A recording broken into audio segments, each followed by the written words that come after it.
So yes, I am now recording the event. So this is CIPFA's employer forum for employers of students and apprentices studying CIPFA's qualifications. So if you have a question as we go through the meeting, if you want to just pop any question you have in the chat box as we go through, then what we'll try and do, depending on timings, we'll try and answer as many of those questions as we go through, and then there'll be plenty of time at the end for questions and answers. We've got a fair bit to cover, which I hope will be of interest to you all. But obviously we will allow time at the end for anything you want to cover. Okay, so Alison, could we just go on to the agenda slide, if that's possible? Brilliant, thank you very much. So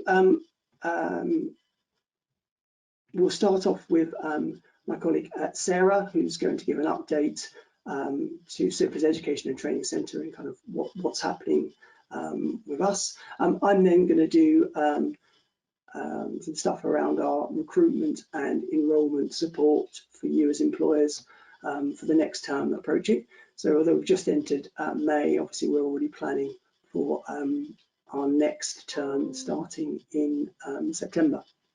Then my colleague Helen will give an update on apprenticeships, and then moving on, Alison will talk about our training delivery and student wellbeing. And my colleague Mrs. Howard is going to give an update on our CIPFA Futures, which is our new professional qualification from next year. And then we're very pleased to have Lee Spicer from AAT, who will also give us an update on AAT's new qualification structure coming in next year as well. And then, as I said, plenty of time for questions and answers. So without further ado, if I can hand over to Sarah.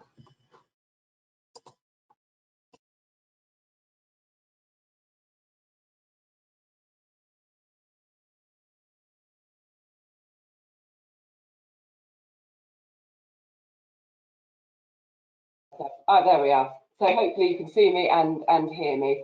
I just wanted to turn my webcam on for 2 minutes so you can see who's talking at you. I'm Sarah Shreves and I'm Head of Training Services at CIPFA, and since January that includes responsibility for all of CETC operations. So really pleased to be sort of virtually meeting some of you and hope to be consolidating some of those relationships over the year with perhaps some face-to-face meetings as well. We have got a pretty full agenda today, and so I don't want to take too much of it or indeed steal anyone's thunder that for those who have a slot later on the agenda, but I did just want to say hello and extend a warm welcome to you, and perhaps also just give you a very quick overview of some of the things that have been happening at CETC and some of the things that we've also got planned for the future. So obviously, you don't need me to say we've had a pretty unprecedented year, but we were very pleased that on March the 17th last year, we were able to immediately switch modes of delivery to web classes and enable both the courses and exams to continue with no break in delivery at all.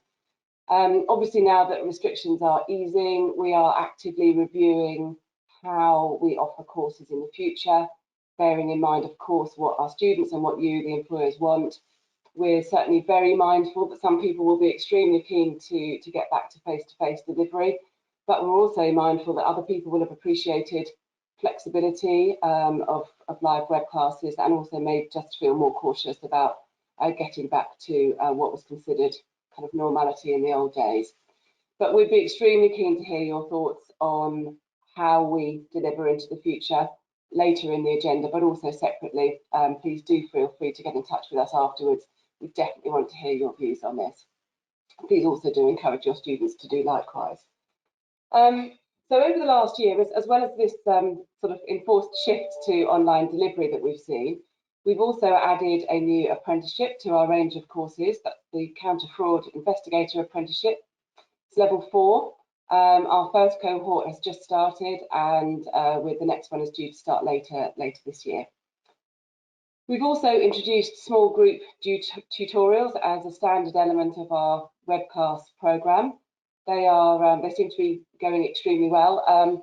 we do sometimes see kind of lack of engagement, so we'd be very keen to look at ways that we can increase engagement in those tutorials. And so once again, if you've got any ideas or feedback, we'd really love to hear it. Very recently, we have made available a large range of free e-learning resources to all students and members. We've developed our own ethics e-learning module, which is available to all now. And we've also very recently partnered with an organisation called Accounting CPD. Some of you may know, specialists in development of e-learning for finance professionals. And that service that we're offering exclusively to students and members is called CPD Bytes. And it's essentially a service where subscribers will receive 15-minute little micro module of e-learning each week. So they can rack up quite a lot of CPD points over the year, but they also have access to the full library of these micro modules as well. So we would absolutely encourage students and any of you that are members to be taking advantage of that service. It is free of charge. Finally, over the last year, for obvious reasons, we've enhanced what's available to students in relation to well-being, with lots of learning resources added to our VLE, and also a mental health first aid service. We were delighted to receive a PQ award last week in recognition for our work on student well-being, but we're certainly not complacent, and we recognise that juggling a demanding career with life, challenging qualification, all of the difficulties that come with lockdown and sort of isolated working and life can be very, very difficult for our students. So if there are things that you think that we can be doing more of or differently for our students, then please do let us know. It's very important to us that we support our students through these difficult times, particularly. Finally, but excitingly, we are launching a new Level 7 syllabus, and definitely don't want to steal Anna's thunder, so you'll be hearing more about that later in the agenda. So without any further ado, I'm going to hand back to David, but we're definitely hoping for lots of engagement today. Please do feel free to ask your questions in the chat box and give feedback, or indeed, come and find us afterwards. We definitely want to have a conversation with you. So thanks again for coming, and I'll hand back to David. Thanks, Sarah. So I'm going to apologise in advance if there's any background noise. It's absolutely hammering it down with hailstone outside in Kent, so so apologies for that in advance. Right, okay, so if I just move on to the next slide. So I wanted just to give you just an update, obviously just on where we are and kind of our in terms of delivering apprenticeships. So just to give you, we've been delivering apprenticeships now since September 2017. We started delivering the AAT apprenticeship. So it's not necessarily widely known, and is that we, as well as delivering SIPFA's main professional qualification as part of the Level 7 apprenticeship, which I am going to go on to just to give you a recap of what's involved in that for those that are unfamiliar or just want a reminder. But we started delivering the AAT apprenticeship in September 27, prior to the new Level 7 apprenticeship standard actually being approved in late 2017. And so we started delivering the Level 7 accountancy professional standard at the beginning of 2018. So since then, we now have over 500 learners on programme. It's probably approaching 600 now since then. And Helen's going to talk more about our success rates regarding the Level 7 programme. So as Sarah said, we now offer 4 apprenticeships, so Level 3, 4 and 7. So Level 3 and 4, the 2 AAT apprenticeships. So Lee's going to tell you a bit more about the AAT qualifications later, and then I'm going to just spend just a little bit more time telling you about the Level 7 apprenticeship. And as Sarah said, we now offer, as of last month, the new Level 4 Counter Fraud Investigator apprenticeship. And thanks to your support as employers, we now have apprentices at over 200 employers across the public sector. And in particular in the last year, thank you so much for supporting all of your apprentices and students that are on programme. Obviously it's been a challenging time for everyone, and the vast majority with your support have managed to continue to study whilst working in the last year. So, and that's no mean achievement for any of them. So thank you for that support. And then finally, just CIPFA is an approved AAT training provider as well. So we are approved by AAT to deliver the AAT apprenticeships at level 3 and 4. Okay, so if I just move on to my next slide. So this is the level 7 apprenticeship.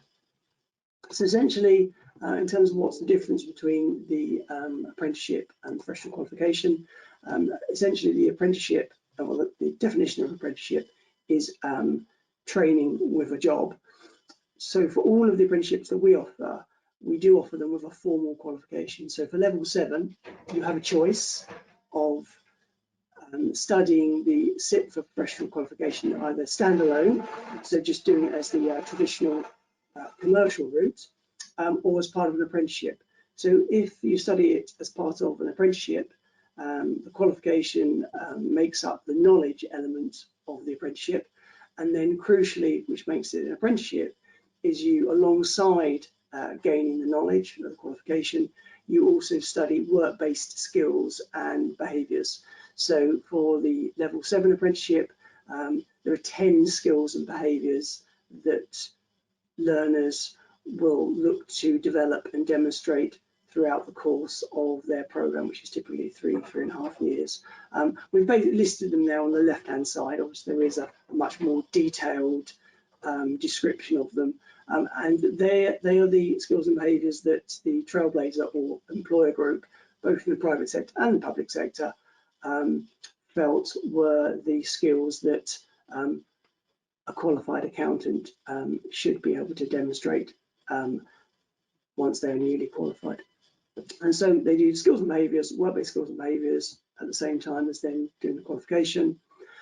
And then once they're ready, they take the endpoint assessment, which is the final module or the 12th module of the professional qualification, which is the strategic case study, together with a project report which assesses their work-based skills and behaviours. And so at the end of that, they are then eligible to immediately apply for membership.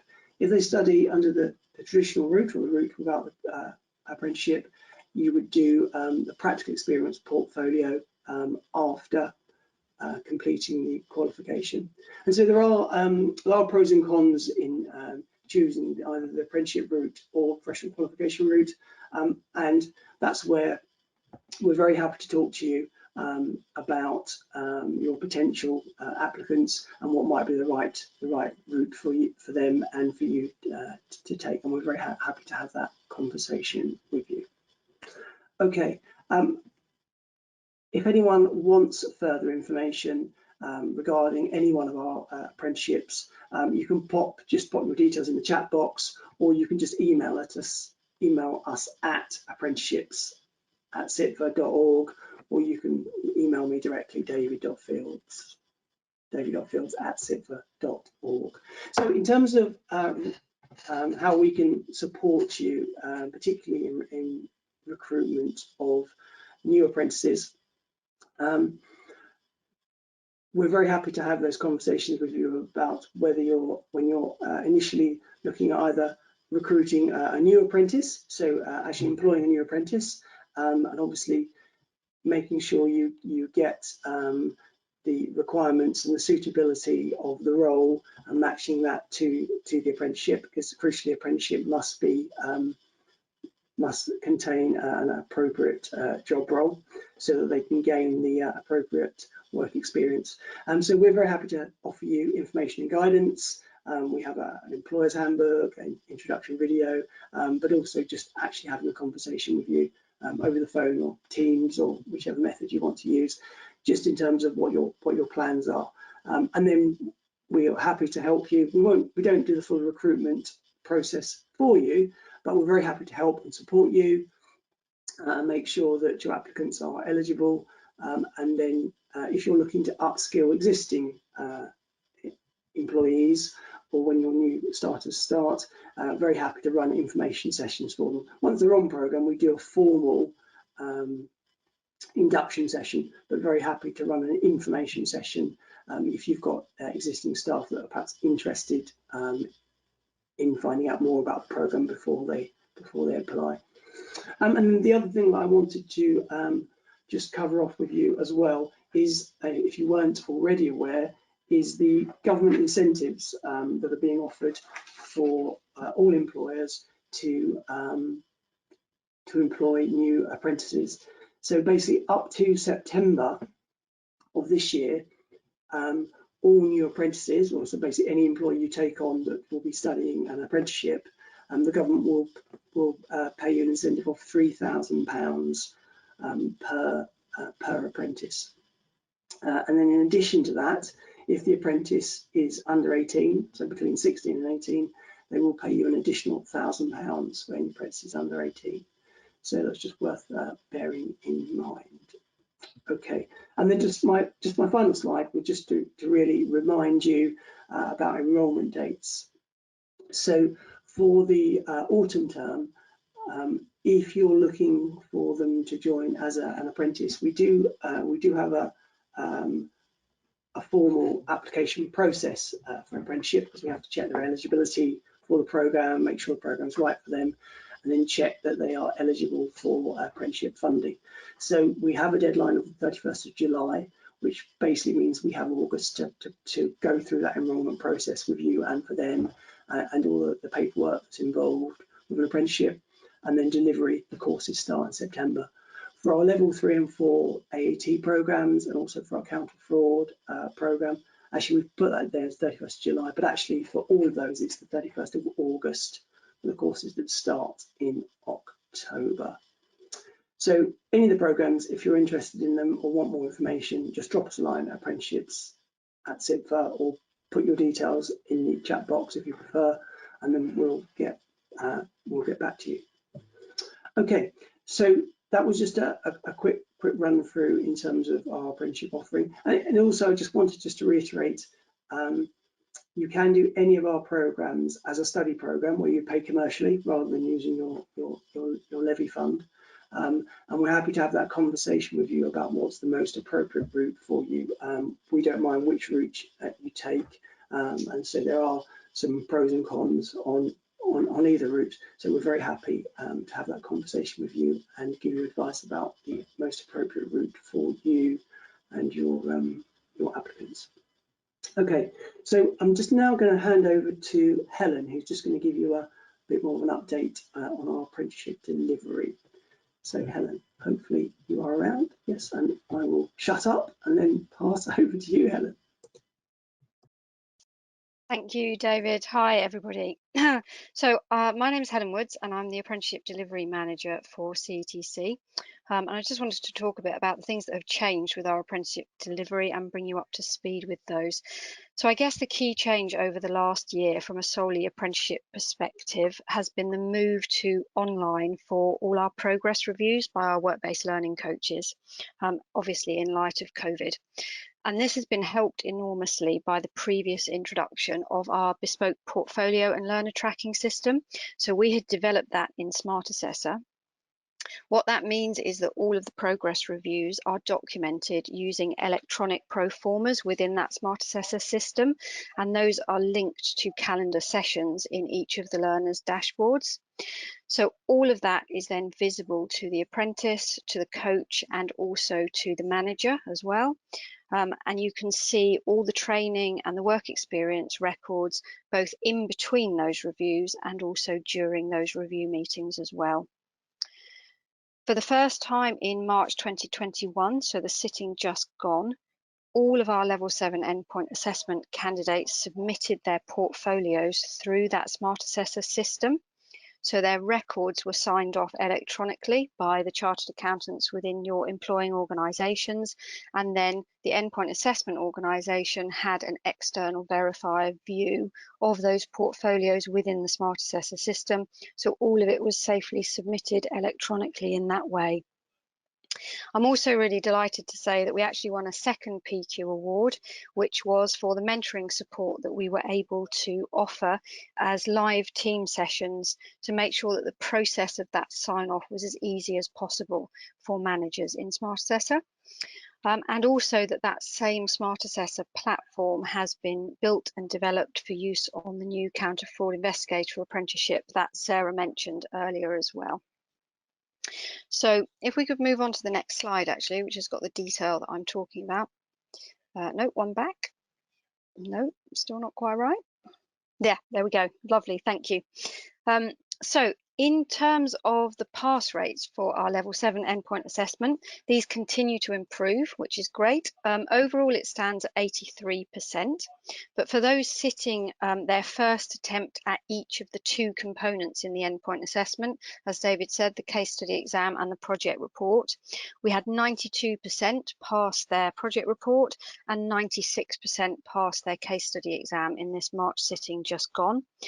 So in total, we've now seen over 100 apprentices fully complete their level 7 programme with us. COVID has, of course, had a real impact in the last year, and we've recently seen quite a big increase in the number of requests for either breaks in learning or amendments to individual learners' learning plans. So we're continuing to work with learners and also employers to make sure that we support any change that's necessary to reflect either changes in work circumstances or changes in personal circumstances. For the first time now, that can also include a break in the endpoint assessment window. So previously, a learner passing one element of their endpoint assessment, either case study or project report, then had 12 months in which to achieve their second pass. What we can now do, where preparation for that second element is being adversely affected, is we can pause the duration of that 12-month period and create a window while things return to normal before the candidate is needing to look at completing the second part of that endpoint assessment. So I guess the key message has been this year about ensuring that apprentices and employers stay in close contact with our apprenticeship team, and we'll continue to prioritise that to make sure that we support learners' needs as they ease back out of lockdown as well, and see if we can accomplish that as painlessly as possible too. Okay, thank you. Thanks, Helen. So just now, and we are just, really pleased with the results of our learners and apprentices, and just thanks again to you as employers, because we can't deliver apprenticeships without your support. It's actually impossible to deliver apprenticeships. So it is a three-legged stool, and that relationship between CIPRA as a training provider, you as the employer, and the apprentice is key. So your role in supporting them is key. So just thank you for your support of your apprentices. Right, so I'm now just going to hand over to Alison, who's going to talk about our training delivery and student wellbeing. Alison. Thank you, David. Hi everyone, I'm Alison Sweeting. I'm the training delivery manager for CTC, and so my role is to try and make sure that students have the best experience possible when they're with us, notwithstanding they have to do challenging exams, etc. So I'm going to cover some of what Sarah has already covered, but hopefully just give a wee bit more detail to you. So as Sarah said, COVID came along. We moved all our classes online pretty much overnight. We were lucky in that already we had an online delivery history. We'd been delivering online for several years, so in some ways, it was a much more straightforward process for us. But obviously, it wasn't what students expected. They signed up for face-to-face, so we had to make sure that the process worked smoothly for everybody. It became obvious that there was no way we were going to move things back face-to-face in autumn 2020. So we kept everything online, but to try and enhance the learning experience for students, we introduced online tutorials for some modules where we set up small groups of students with a trainer, and they had the opportunity to talk through things in a bit more detail and try and replicate some of the conversations that happen in the face-to-face environment. And COVID continued, so clearly we kept everything online for this current term, but we introduced tutorials for all modules so that every student studying whatever module they're studying has the opportunity for these small group sessions. Those tutorials give them the opportunity not just to have a more intimate relationship with the trainer, but also to have that more intimate relationship with other students in their classes, because we know that what students have missed is that opportunity to have peer-to-peer conversations. And so this was our attempt to try and replicate that as far as possible. And we do seek feedback on what we're doing, and the feedback we've had from the students has been that the tutorials are a really helpful addition to what we offer. They are not mandatory to attend, but we do strongly encourage the students to come along to them. Those people who come along do find them useful. They are extremely useful if you participate and engage. So I think Sarah said at the beginning, if you can encourage your students to engage and participate, they'll get much more out of it. What are we doing moving forward? Well, obviously we're coming out of lockdown. We're seeing restrictions ease. We have to plan our timetable so far in advance that we are taking a fairly cautious approach until we see what happens with the vaccination rollout and the easing of restrictions, and obviously monitoring virus variants and looking at what government advice is. And so our timetable for the autumn of this year is keeping classes online, but we are actively planning to reintroduce some face-to-face delivery.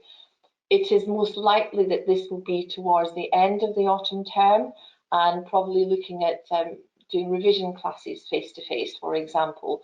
So we're trying to balance the need to make sure that both our students and our trainers are safe, and provide that face-to-face delivery and the classroom environment that a lot of our students have missed who signed up for face-to-face. So the decision that we take will be dependent, as I say, on government advice, on safety of our trainers and our students, but we do want your views, and going back to what Sarah and David have both said, is it's important that we know what you think as employers, and also what students think. I've started the process with the SITFA Student Network of looking at how we can get student feedback on different delivery methods and what people prefer, what they're comfortable with. We absolutely want to continue the process with you as employers as well, and getting your feedback. And I know some of you may already have provided that kind of feedback, but we'd really like the opportunity to get more so that we get the best solutions all round. Sarah also mentioned student well-being, and it's been a particular interest of mine for some time, as my colleagues will roll their eyes and confirm, I'm sure. We had already begun work on student well-being prior to COVID-19.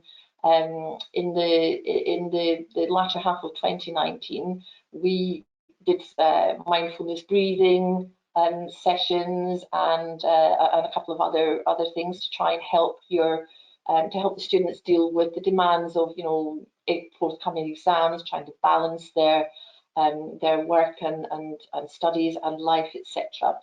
But COVID-19 obviously heightened the need to make sure that we were paying attention to student well-being and actively offering support in addition to what you as employers may be offering them. So we set up a series of 6 live webinars, each with a different theme, with one of our associate trainers who is also a qualified mental health first aider.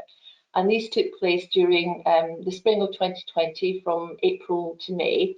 They're all recorded and they're all available to students on their virtual learning environment.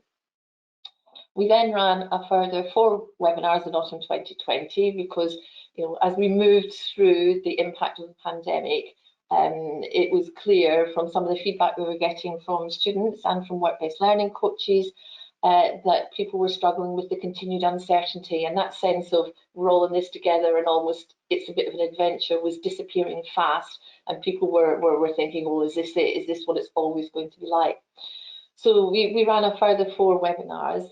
We also trained 3 staff and 2 student volunteers as mental health first aiders, so that we've got people who can provide emergency mental health support to any students who are struggling.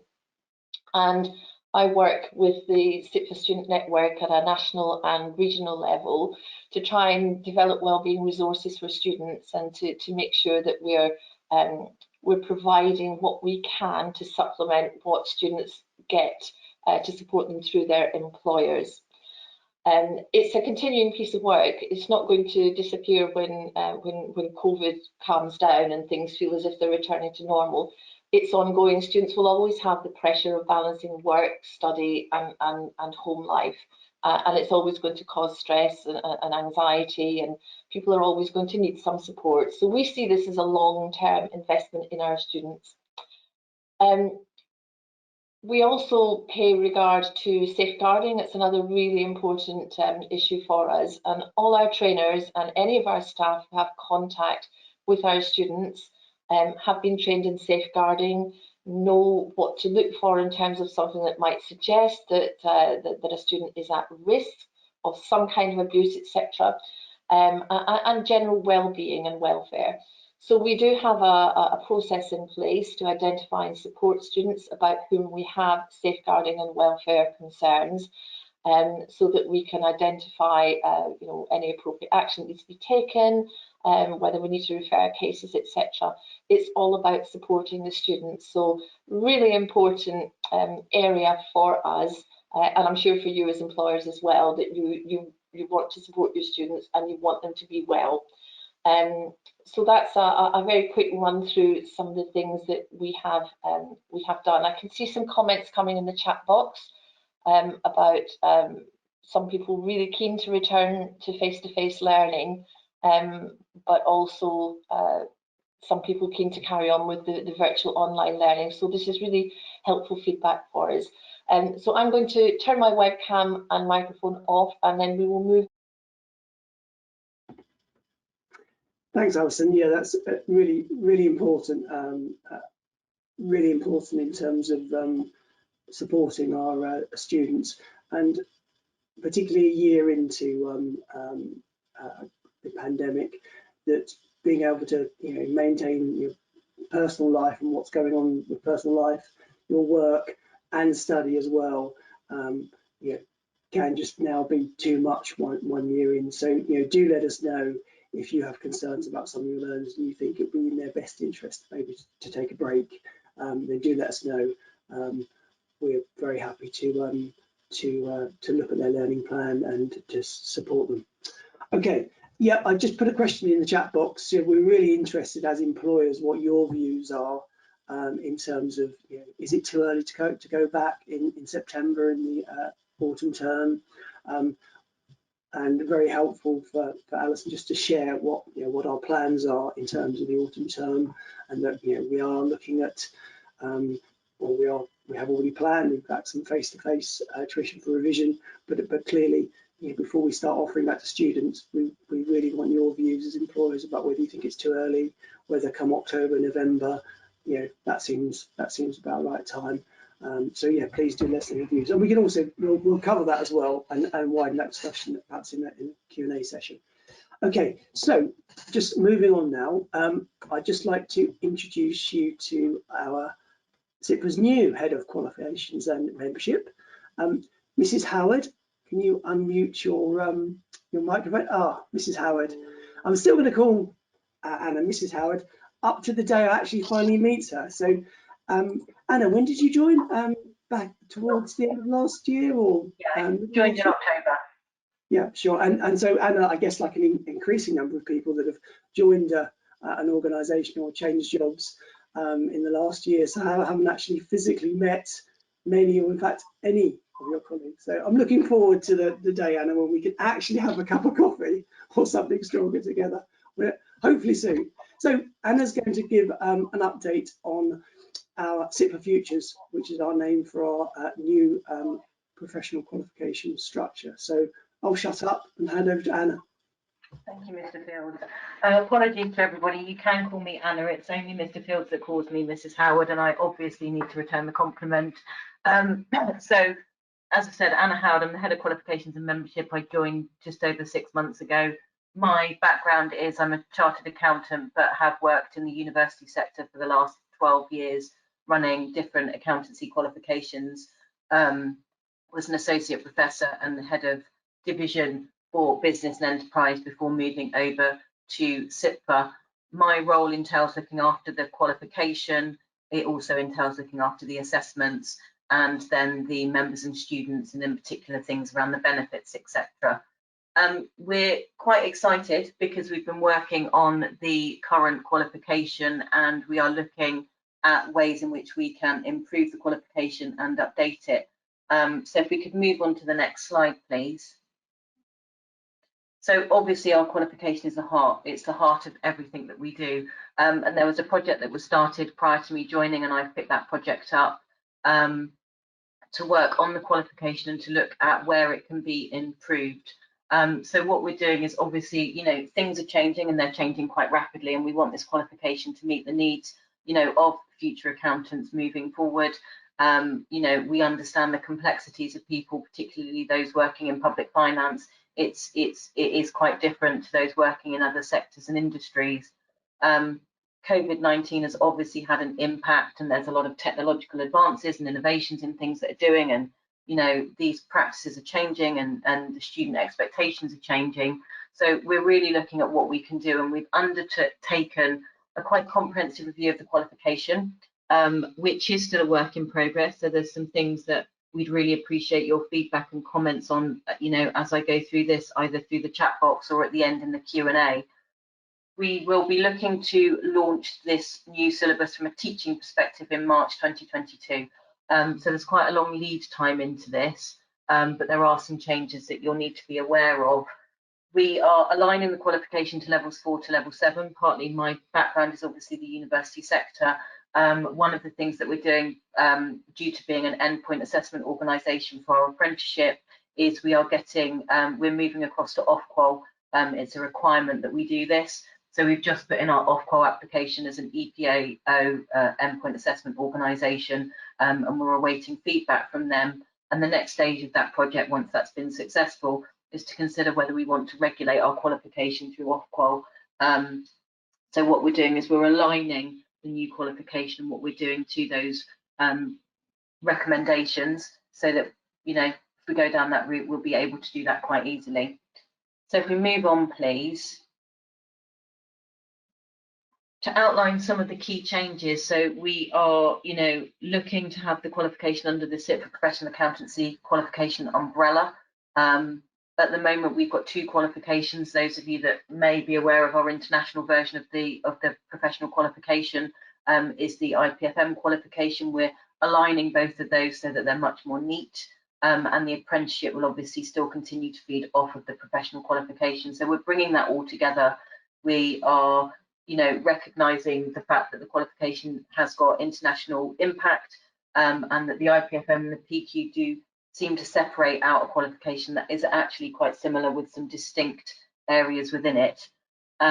We want obviously the students to be able to progress through. So within that, what we're doing is bringing in some additional stages within the qualification so that it enables students to step in and step off a little bit more easily, and to break the qualification down into chunks.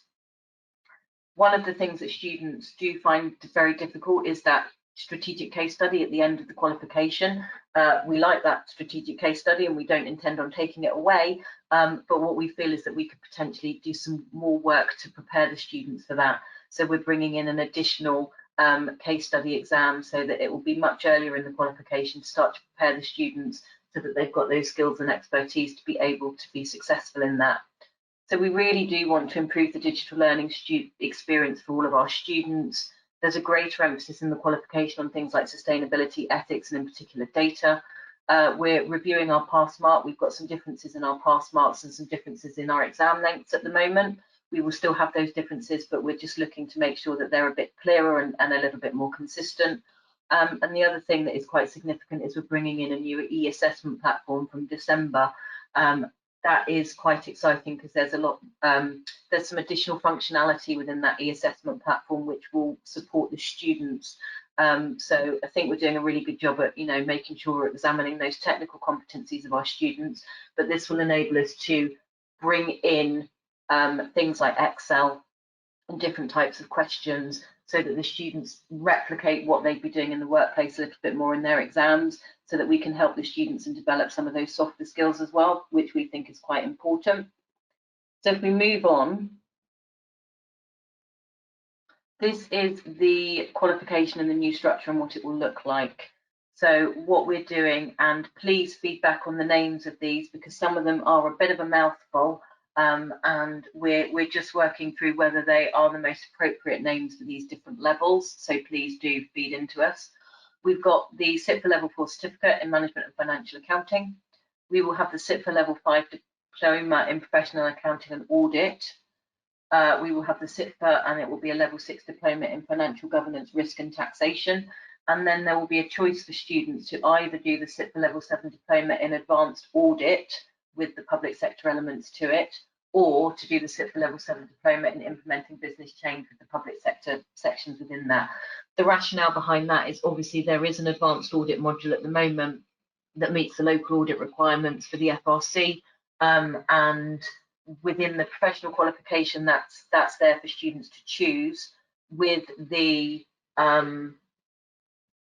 the apprenticeship, it's an additional module that some students can go on to do, but we're trying to align that and make it easier for those students that want to go down that more audit route and those students that want to go down more of the accounting route by separating out those two different areas.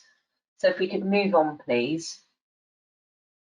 You'll see here and you'll recognise a lot of these modules, there is about 80% of this qualification that is very, very similar to the current qualification. There is only so much you can change within the qualification, obviously to meet those different requirements that we've got to meet to ensure that we can award the chartered status to our students for them to become members.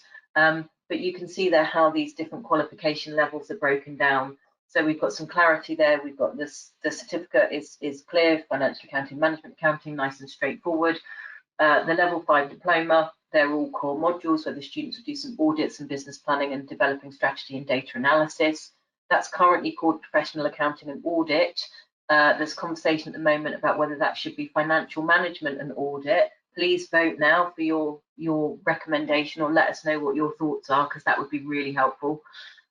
There's a CIPFA, the Level 6 diploma in Financial Governance, Risk and Taxation, covering off those governance and risk management, business reporting, and the Tax and Law UK module.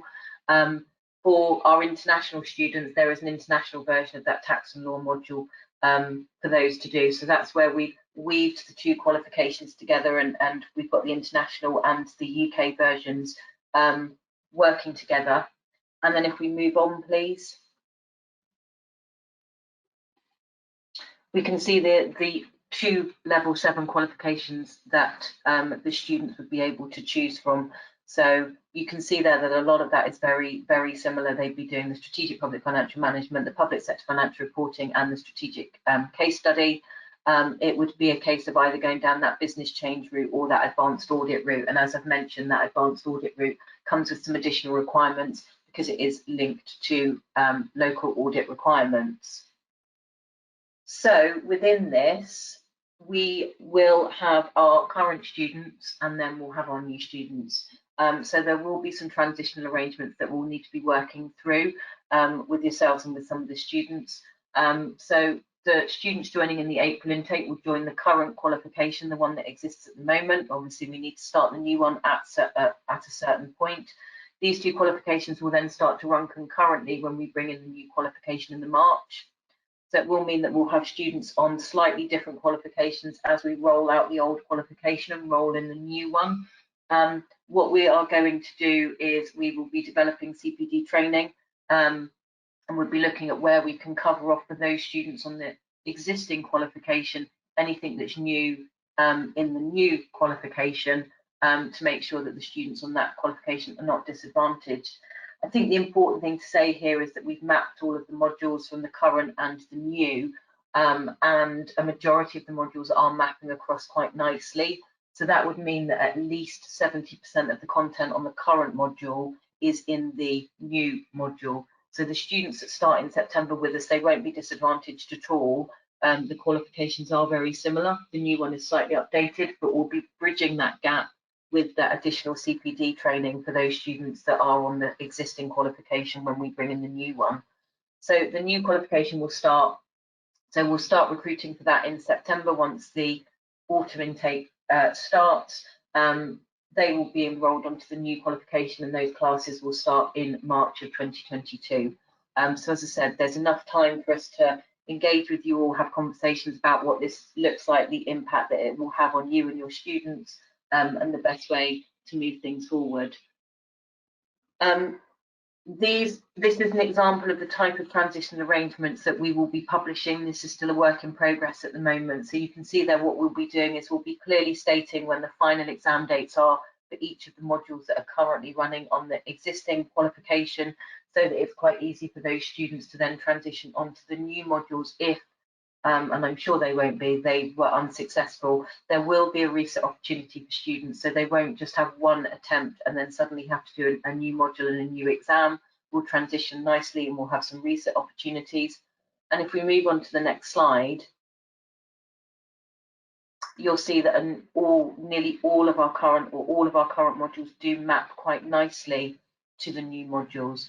So those students doing the management accounting, it maps quite nicely to the new one. You can see there's very, very clear similarities between the current qualification and that new qualification, because as I've said, we've made sure that there's majority of 70% coverage at least in the current modules to the new modules, so as not to disadvantage those students starting with us in September and those students on the existing qualification. And we will be looking at what we can do to bridge any knowledge gaps that we've got and working on CPD, etc. Not just for our existing students, but also for our members too, because obviously as we're bringing in new things into the qualification, it's quite important that we update our members as well. So we will be sharing more details, information over the coming weeks. We'll be sending out detailed specifications. We'll be updating our website as well quite soon. If there are any questions that you've got, you can email us. There's an email address there for you. Please do drop any questions that you've got in the chat, and I'm sure we'll either pick those up now or pick those up at the end. I'm not sure what Mr. Fields' preference is. Thank you, Mrs. Howard. Also, perhaps that should be Professor. Yeah, we just thought it was really important to tell you about the new qualification structure as early as possible. So although we're not planning to start delivering the programme until next year, the earlier we're able to start talking to you about it, the better. So I'm conscious, obviously, there's quite a bit of detailed information in that. We are going to share the slides with you, and then our marketing colleagues are working on some communications for both you and for students in terms of how it affects them. But if they are currently on programme, then they will, you know, as Anna said, they will have opportunities to finish off in their current structure. And also importantly, that I'm really pleased that we're planning to offer any of the new content that they won't cover in their existing qualification.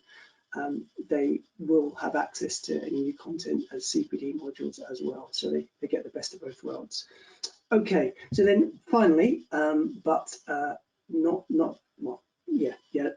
last on our list, I wanted to, I'm very pleased to introduce, I guess, our guest speaker, Lee Spicer, live from his shed. Is it near Bristol? I can't remember. You've told me. Yeah, I'm just outside of Bristol. Yeah, that's right. Hi, David. And he's generally in the shed. I'm in a garden office, I'd prefer to call it, but yeah. Yeah, of course. Yeah, well, likewise. So Lee, thank you very much for joining us.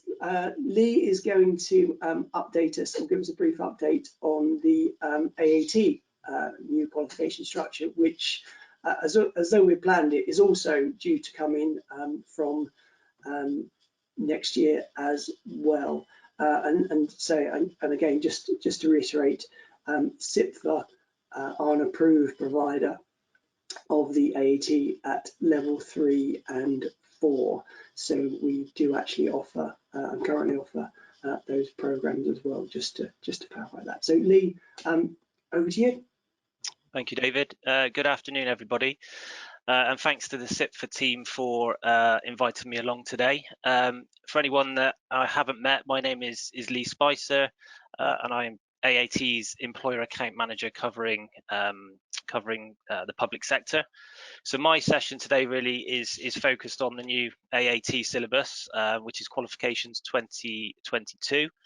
So I'll start by providing you with a short overview, look at the key themes, structure of the qualification, and then I'll sort of highlight what the key changes are, key dates for the year ahead, and also member and study resources. So really, to ensure that our qualifications reflect what employers need and what the industry needs, we regularly review and update them. So AAT's accounting qualifications are typically updated every 4 to 5 years to ensure that they meet the demands of employers around the globe. So we made the decision to delay the launch of what was going to be Qualifications 2021 due to COVID. It was due to originally be launched in September of this year, but that is now to be replaced by Qualifications 2022, which we will be launching in February 2022. So in terms of the qualification itself, there are 4 sort of key themes that run through the new qualifications, which are technology, communication, sustainability, and ethics. So these will form sort of the key themes that run throughout all of the levels. So students will build on their existing knowledge as they progress through each of the qualifications. So at level 2 we will introduce a topic, and then at level 3 we will expand on it, and at level 4 we'll then put that into practice. So really a better understanding of core techniques will hopefully make the transition to those higher levels for students easier. These themes in the Quals 22 syllabus will really better reflect the current conditions and real accountancy tasks that are expected really within the industry. If you could flick the slide, please.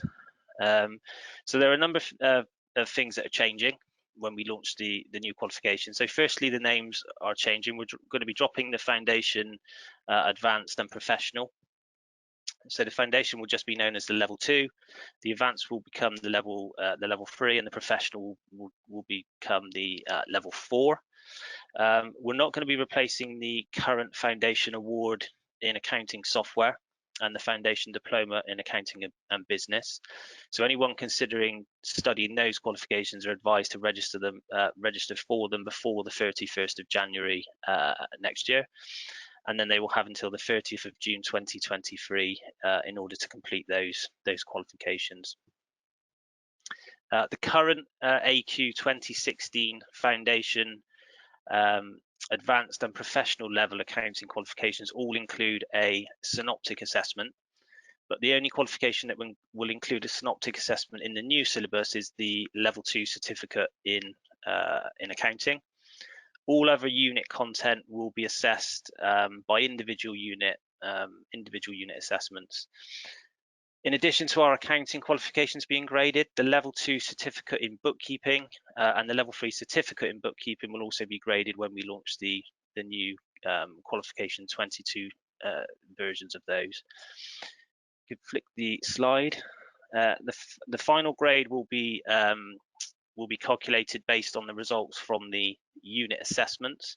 So for the level 2 certificate in accounting, the synoptic assessment will also contribute towards that overall grade. But as you can see, in terms of the gradings, they stay as they are now. So a pass is a 70 to 79, merit 80 to 89, and then a distinction for anybody that scores 90% plus. If you could flip the slide. Okay, so under the current syllabus, AQ 2016, students are required to pay an annual membership fee.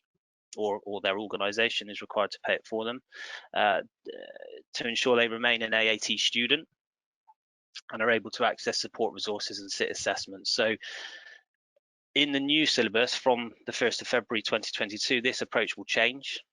So when a student registers for one of the new qualifications, either themselves or their organisation will pay a one-off registration fee, and this will give that student access to the qualification that they've registered on for its lifetime. So typically, like I say, 4 to 5 years until there's another syllabus change.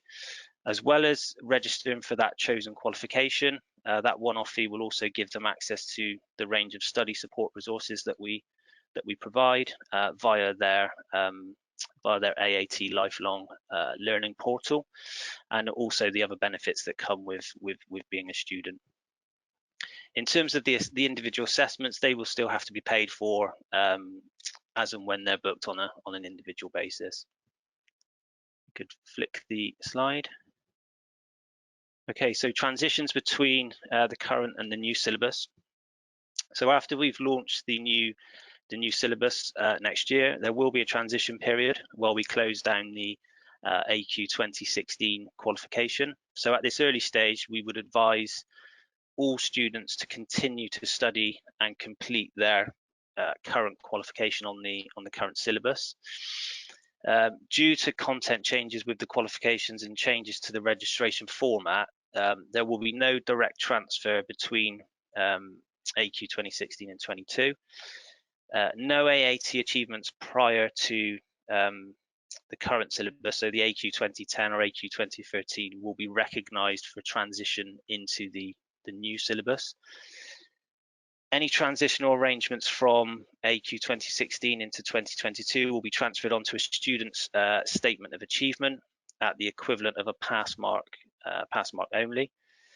If students wish to cease studying under the current syllabus and finish studying on a qualification on the new syllabus, they will need to register for the equivalent qualification and pay that one-off registration fee.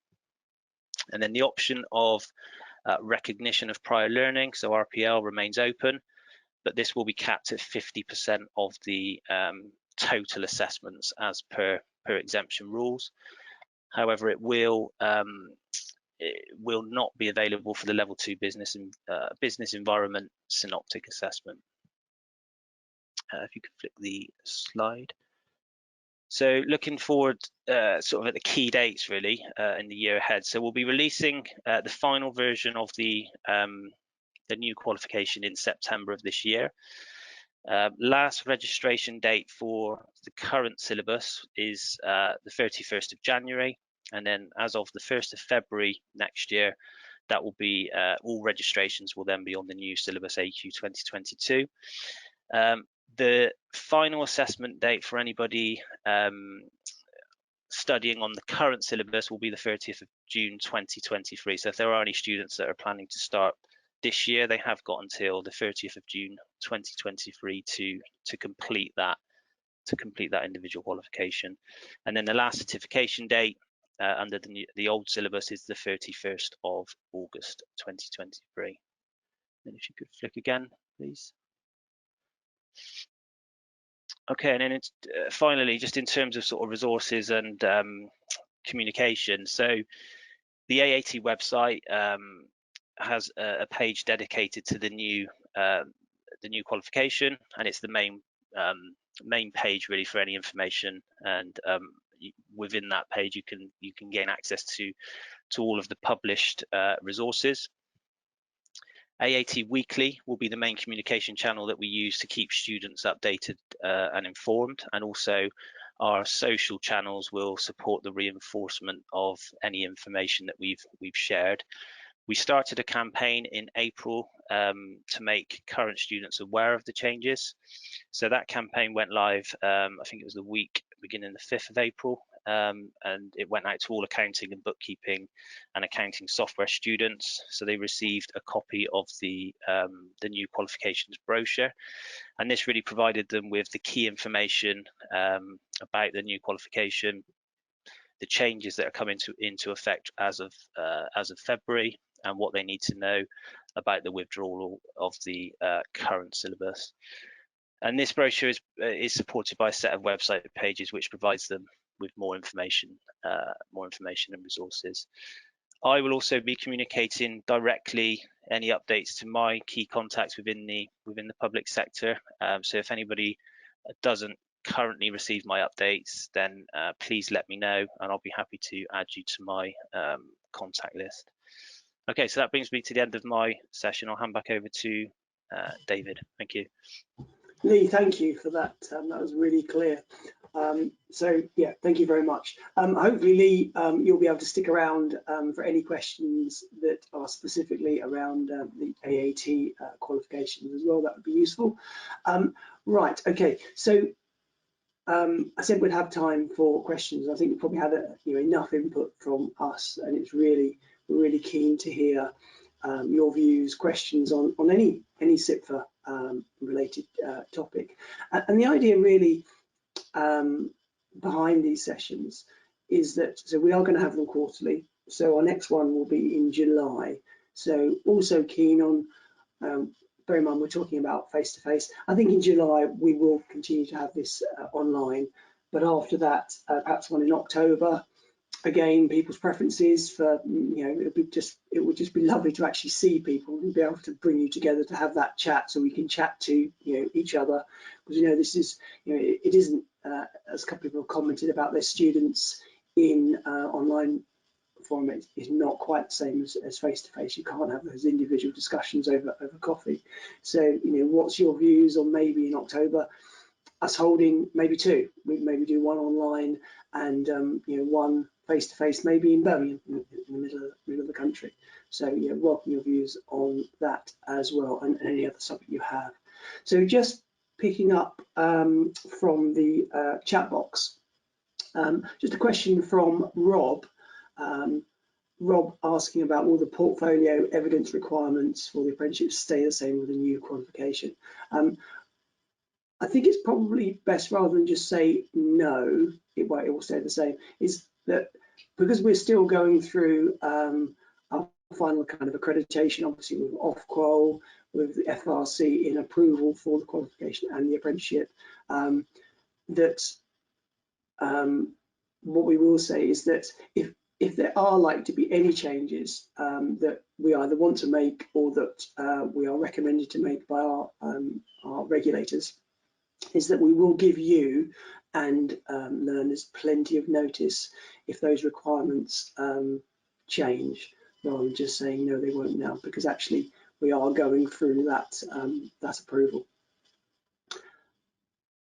In terms of an example portfolio, not surprisingly, we have been asked this before, and Helen, feel free to chip in, Helen Woods, if you want to. We are asked for a sample portfolio, and we are kind of reluctant to do that, because essentially we've done that in the past for the practical experience portfolio, and then effectively what happens is you then get 100 versions of that sample portfolio kind of reflected back, and that's kind of the point, that everyone's role is unique, is different, and its example of their work is the work they actually do, rather than a copy of a sample we will give.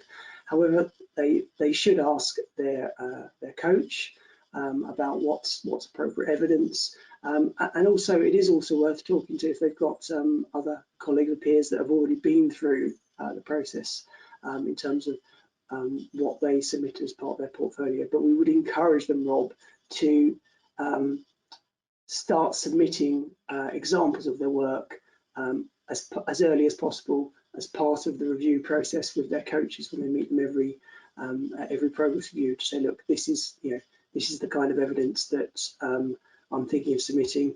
Is that right? And they don't have to just upload it to the online portfolio.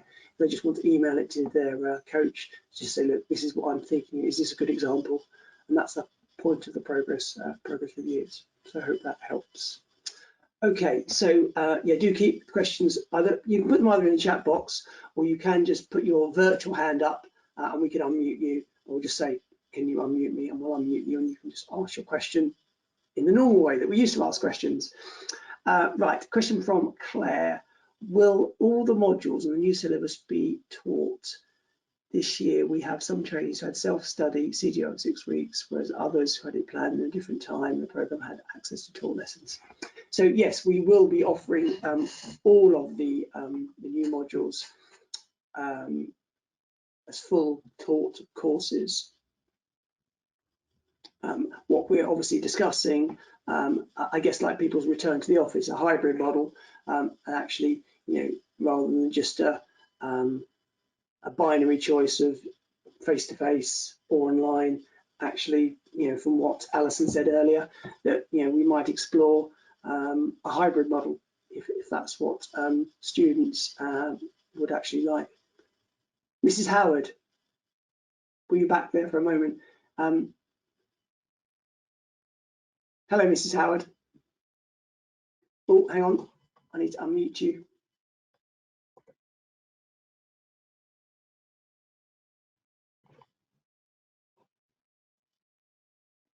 You should be okay now, Anna. No? Hang on. Sorry, I think too many of us are trying to mute and unmute you. I'll let. Right. Sorry. Yeah, just picking up in terms of the new syllabus, what we'll be doing with that is we'll be rolling out the qualification. So in March, we'll be delivering the first 2 modules on the certificate level, and then as we progress through, we'll roll out the next one. So it will be a reasonably long rollout process, but that enables us to transition the current students on the current qualification quite nicely. So as one module stops on the current qualification, the new one will start, so that there isn't a gap in learning for a student. They can pick up the new one that transitions nicely. There are going to be a couple of anomalies with that, with a new module that is new, that doesn't currently exist on the current qualification, but they'll be rolled out. They won't all start together. I just think that kind of helps clarify the answer to that question. Mr. Fields, I apologise for interrupting. Thank you, and I really like the idea of us giving everyone access to sort of CPD for the new content as well. So actually, people don't think if they're current students that they're missing out on new content. Actually, we'll supply that to everyone, make that available to everyone as well. So that's a really good idea as well. So thank you, Anna. Right. Helen's just replied as well in the chat box around kind of templates to Rob. Phil, any plans to improve the employer portal? It's currently difficult to assess whether students have been attending classes. Yeah, so as part of our plans to, we are going to be new, as Anna mentioned briefly, as well as having a new qualification structure. Anna in her spare time is also been procuring a new assessment system to go with the new qualification structure. And from the training side, from CTC side, we're also looking at a new learning management system. So I hope that all those systems together will mean that we can improve how we provide you with information, Phil. The other thing as well that I'm happy to do is provide that information to you from our systems. And yeah, we are well aware that providing you not just with exam results, but also access to students' performance in class. So in other words, their mock exams and progress results is a really useful thing. A, that they know that you're looking. I think that's, and that it actually is worth their while in doing, and that you're, checking up on them as well. And actually it is for their benefit to do those mock exams. So yeah, absolutely. So we are working on that as well, Phil. So thanks for your question. And we do know that's important, and it's a real help that you're taking an interest in their learning and also checking up on them and how they're doing, so that they know it's important for them to submit a progress test and mock exam. And funnily enough, that there's a direct correlation between those students that attend classes, do their progress test and mock exam, but also take it seriously. Funnily enough, they're also the students that will do well in their exams, and it's also an indication, obviously, of how they're doing. So yes, we are aware with some of the limitations of that information, and we are looking to improve it. So thank you, Phil. Any other questions?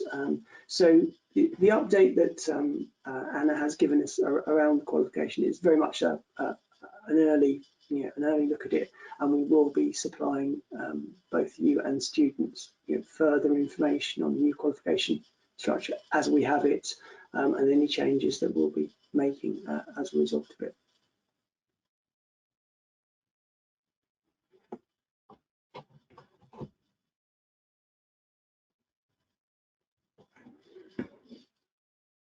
The other thing that I wanted to say in terms of these forums, obviously this session has been quite heavy in terms of our input and things that we want to get across to you. So we'll always have those updates.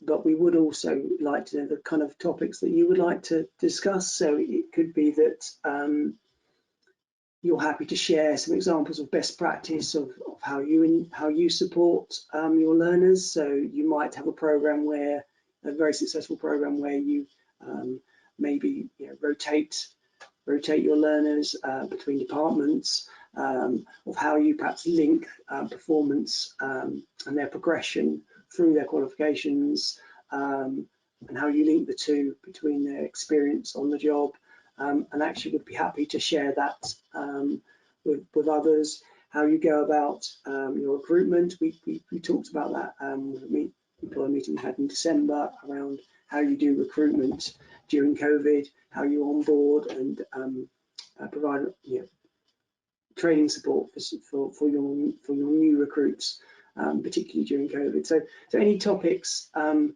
you would like to cover in July or even now, then please do let us know. We will go out for agenda items for July nearer the time, and also just if you want some advice and guidance, or want to talk about new learners you have for next term, just please drop us an email. So mine's david.fields@cipfa.org or apprenticeships@cipfa, and happy to have a chat with you about any aspects of our qualifications. Yeah, so Ian's asked a question, thanks Ian for your question, about how mentoring might work with training. So Ian, I think what I might do, Ian, is I might just try and unmute you, and you can perhaps just expand a little bit on that question. So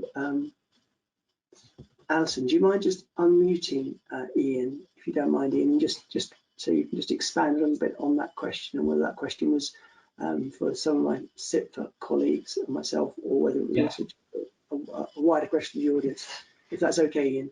Yeah, no, that is fine, and thanks very much for hosting today. It's been really helpful. I work for Lancashire Police, Director of Resources up in Lancashire, so really interested, and also do some work supporting CIPFA in the region. So, and that last question is really around the work that we've been doing in terms of how we can support students through a mentoring programme. And I just wondered if the two kind of things need to come together a bit in relation to students that are actually in the process of obviously going through the qualification, and matching them up with mentors to give them a bit of added sort of experience and added insight into and support into getting them through the qualification. I just wondered if there was some opportunities to look at that.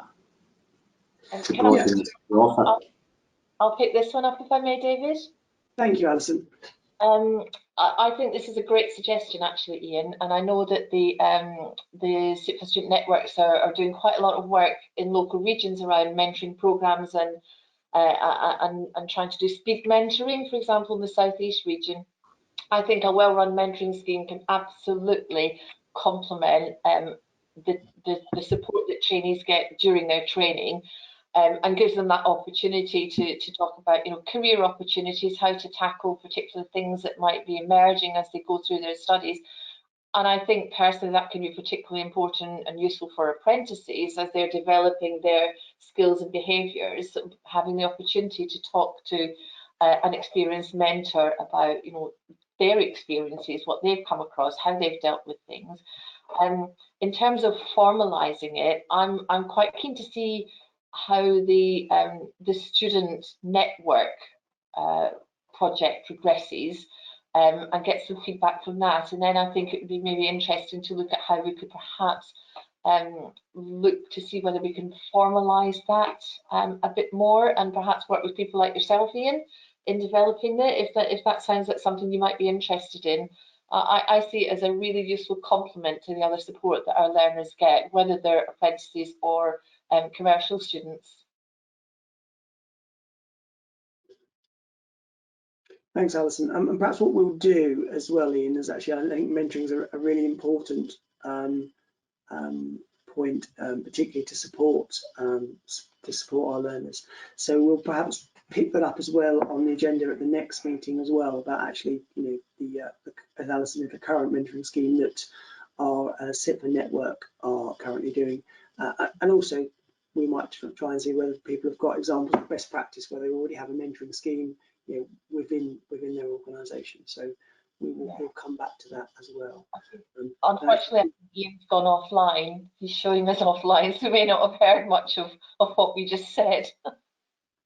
Okay, but we'll pick that up. And Alison, do we have details of that scheme that that SIPA network, the networks are doing? Is that something that we can share, or that it's kind of they're already started? I know that SIPA in the Midlands have done a lot of work around this. They were happy for me to share the information they had, so we can perhaps send that out to all the attendees after this. Yeah. Okay. Yeah, we'll make note of that. Okay. Thanks, Ian, for that question. I'm just going to say thank you very much for everyone attending. We will send out copies of the recording and the slides after the meeting, and then also we'll come back out to you with details of our next meeting, which will be in July. And obviously, if anyone wants further information about our programmes for the autumn term, or interested in our new counter fraud apprenticeship, then please do let us know, or just would like some further advice and guidance, just pop your details in the chat box, or just send us an email, and we'll happily get back to you. So thanks very much for attending. Thanks to my colleagues, and also Lee Spicer from AAT for speaking today. Thank you very much, and have a good evening and rest of the week.